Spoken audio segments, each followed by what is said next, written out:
I stopped calling myself a liberal feminist when I realised I was just a liberal. Hey, I'm Zarina Matcha, and you're watching Non-Feminist Gal. As a 25-year-old young woman, I do not identify as a feminist. I would call myself a secular, humanist, liberal, an egalitarian, and a humanitarian. But I reject the label of feminist, hence non-feminist gal. I would even say that I am an anti-feminist, although I don't like using this term as it comes across as antagonistic rather than conversational. However, this was not always the case. Back in my teens, aged 14 to 18, I proudly wore the label of feminist. I assumed that feminism was akin to common sense and that all women should be feminists. I truly believed that feminism was a women's movement synonymous with gender equality. Yet over time, the more I actually looked into feminism, the more I realized I disagreed with it. I found myself saying, I'm a feminist, but not like those feminists, and started to view the contemporary feminist movement as rather insane, contradictory, and misandric. Today, I no longer hold the views that I once held.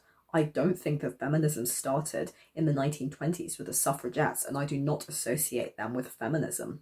This is why I assert that contemporary Western feminism began in the 1960s, as this is where the idea of fighting the patriarchy and social constructionism became asserted as it brought out of cultural Marxist ideals.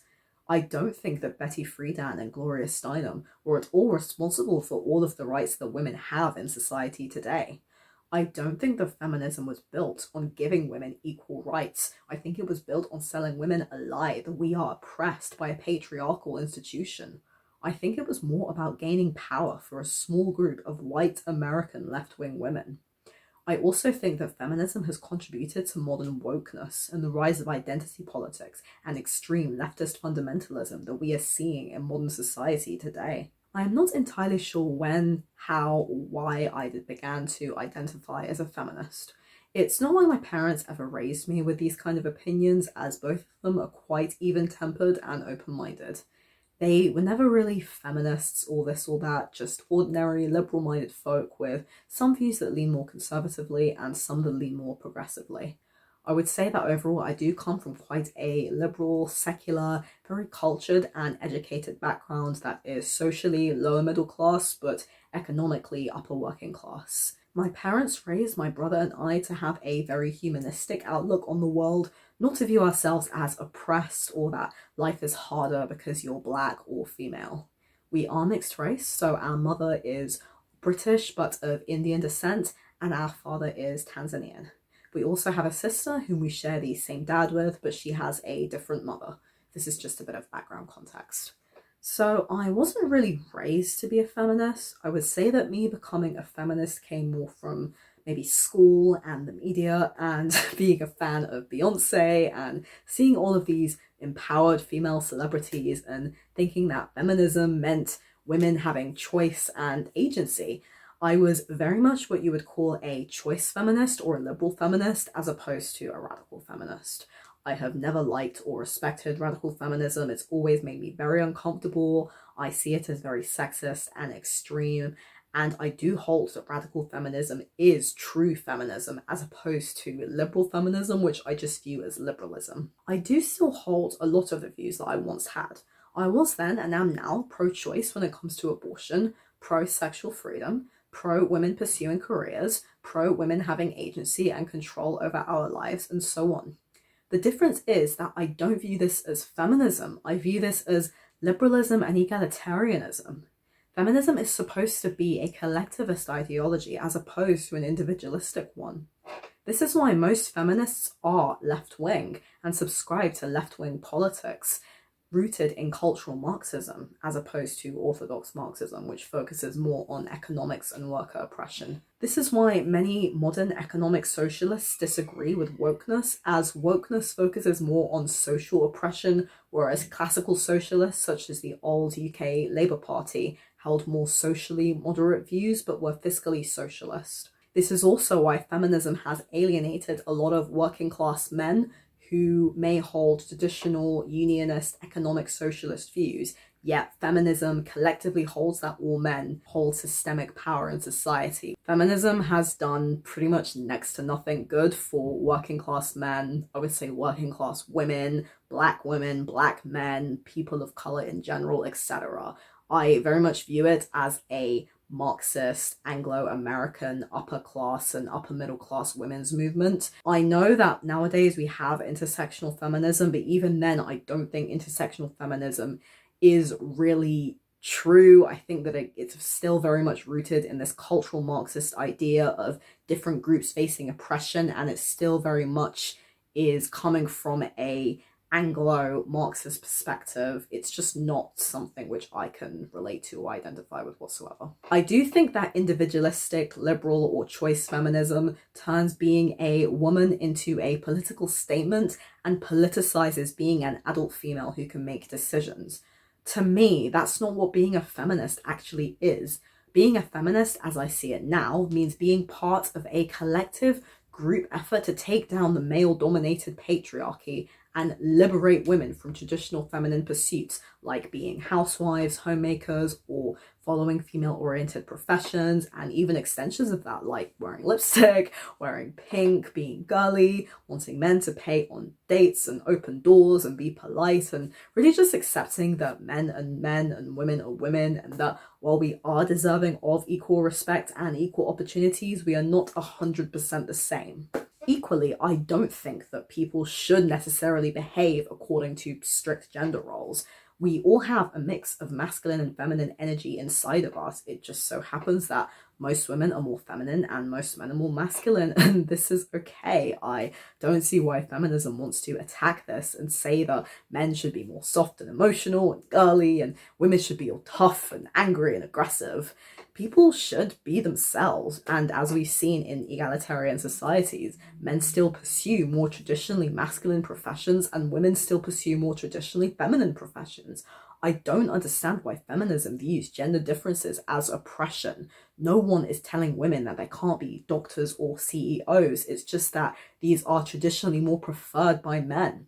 As long as women have the opportunity and are not being discriminated against, that is what matters, not wanting to fill some feminist quotas for the sake of political inclusiveness. I was involved in my sixth form's feminist society when I was aged 16 to 18, and I did proudly wear the label of feminist. I believed that feminism just meant equality between the sexes, but I was also slightly skeptical of some things. For example, when I was younger, I was very overly preoccupied with wanting to have a boyfriend and be in a relationship, and I did want to get married young, preferably before the age of 25, and although I do no longer feel this way, I do think it's better to get married in your late 20s or even early 30s when you're more mature. I felt conflicted as feminism tells women that we should be independent and not care about what men think and that we don't need to have a man, yet I have always very much desired to be married and placed a high emphasis on having a romantic male partner. I do think that our society still places a lot of unhealthy idealism on romantic relationships, which I internalized as a teenager and into my early 20s. Most of this comes from romanticism that was predominant during the Victorian era. I do think that romantic love is far too idealized in our society, and the media hasn't helped us at all. I'm saying this as someone who literally writes romance books for a living. By the way, over 80% of romance readers are women. Big shocker there. However, feminism doesn't help women with overcoming romantic idealism and learning how to actually have healthy romantic relationships with men. Instead, feminism has told women that wanting to be a wife and mother is unnecessary, and in school, girls are told that they shouldn't be thinking about boyfriends and that the most important thing is your career and to break the glass ceiling. When young girls are asked what they want to be in life, wife and mother are no longer viewed as suitable options. They've been sidelined and pushed aside. Young women have now been conditioned to think that having a man is unnecessary because feminism has pushed this idea of a strong, independent woman, even though the majority of women do desire marriage and family, and wanting this does not make you pathetic. If all women followed feminist messages, we would all probably live a life of frustrated singleness, which most women do not want. I don't think any woman wants to wake up at the age of 40 being alone. I certainly don't. although that might happen. Furthermore, as someone who supports sexual liberty, I actually don't think that feminism supports sexual liberty at all. For those who claim that feminism is synonymous with sexual liberation, I ask this. Why did Kate Millett, author of Sexual Politics and one of the founding mothers of feminism, describe heterosexual sex as oppressive and a way for men to control women? Why did feminists like Julie Bindel, Andrea Dworkin, Catherine McKinnon and Shayla Jeffries advocate for political lesbianism and strongly advocate against heterosexual sex? Why have liberal egalitarian societies like Sweden, Norway, Iceland, and dare I say the UK and the USA got such large feminist lobbyists against prostitution? Why are feminists so rampant to decry prostitution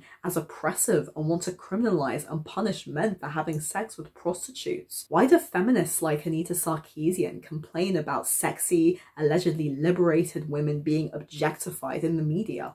And why do these same feminists complain about the male gaze and say that women who flaunt their sexuality are pandering to the male gaze? Why did Ariel Levy, a radical feminist, write an entire book called Female Chauvinist Pigs that basically slams prostitution, porn, strip clubs, and so on as oppression, as opposed to female sexual agency? Why would feminists be so angry and appalled at women trading sexual favors for better work prospects or using their sexuality to get ahead in the workplace? Why won't feminists admire these women for wielding their sexual power as a form of feminine agency? Why did feminists protest against the Miss America beauty pageants? Why are feminists so against Hooters and restaurants and call these problematic? Why have some feminists claimed that all heterosexual sex is rape and are so urgent to push this idea that we live in a rape culture and that men are all secretly violent rapists who want to harm women?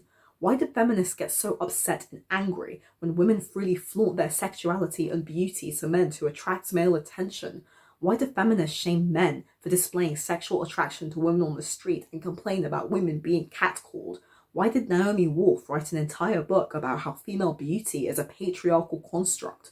Why have female fictional heroines become more tomboyish and masculine over time, like Katniss Everdeen and Merida from Brave, and this has become viewed as ideal compared to more feminine, girly heroines like Cinderella? These rather contradictory messages around feminism and the whole topic of sexual objectification and rape culture started to make me see feminism as not being very consistent, as while it claims to celebrate female sexual liberation, it simultaneously complains about women being sexually objectified, which I find very confusing and is one of the reasons why I stopped being a feminist. While initially I was mostly critical of present-day feminism, or fourth wave feminism, over time, through doing my own reading, I have come to view feminism as a fundamentally bureaucratic, dogmatic ideology rooted in left-wing political thought. Suzanne Venker's book, The Flip Side of Feminism, provided me with an alternative to feminist viewpoints, and while it's not my favourite book, it still provided me with an alternative way of viewing feminism from the mainstream. I do have a video discussing this book and some other books I read that criticise feminism. Essentially, I no longer think that post-60s Western feminism was ever a good thing or some noble girl power movement.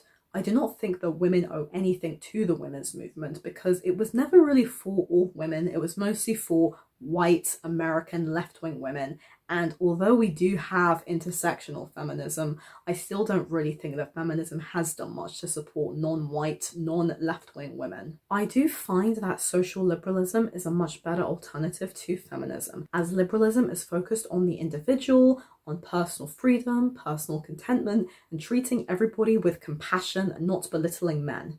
Classical liberalism states that men and women are both of equal value and deserve social and legal equality. Overall, I do feel a lot more relaxed in myself and more peaceful since rejecting the label feminist.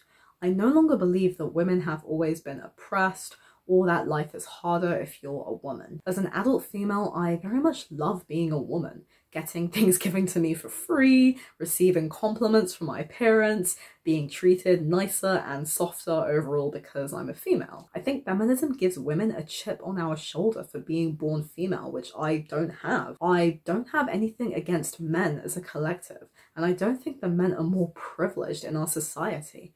In fact, men have many struggles which feminism completely undermines and ignores.